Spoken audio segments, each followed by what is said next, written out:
When you download the latest software from the RShake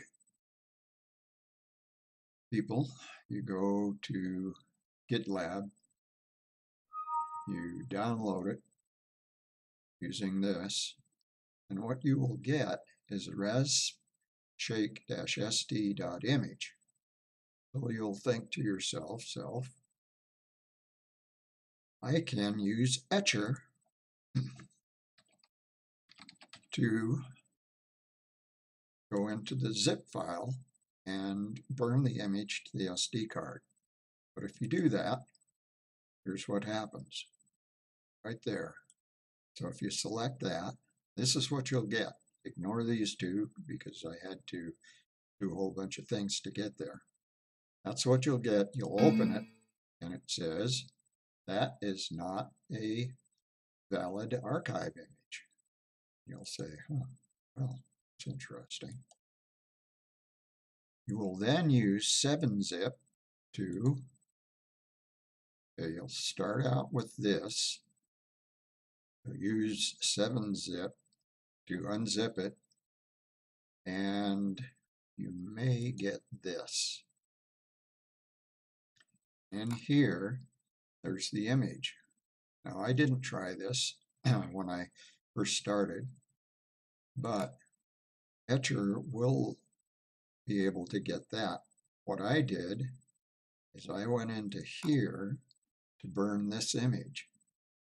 And when I did that, it burnt the 1.290056 kilobits, and that didn't work.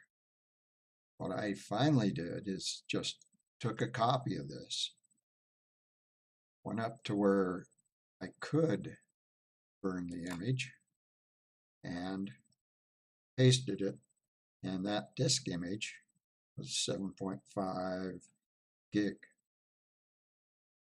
So it appears that Etcher, if you use Etcher, will be able to go into the RShake SD.zip. So if you do that, from that, see it goes ahead and says that's fine. You can select your SD card and flash it. But I wasn't able to think of that, so I copied the SD image up here. Now the one thing you want to do is double check that your MD5 sum is correct, and it says in the GitLab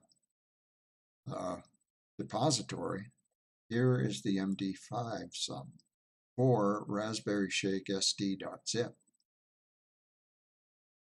So I use MD5 and SHA checksum utility. And you can browse, but you can't browse beyond here because as soon as you hit that, double click it thinking you're going in, it'll give you a MD5 value and SHA values that have nothing to do with anything. What you'll have to do is unzip it. You'll get the RShake SD zip, and you can choose that. Double click that. It'll come calculate the MD5 and the others.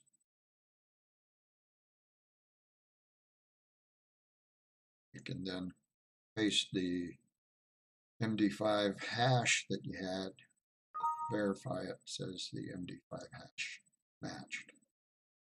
Now there is this SHA value that has nothing to do with anything. I could never find a file that would match this SHA value, so I've got no idea what that is. But that's something to be aware of.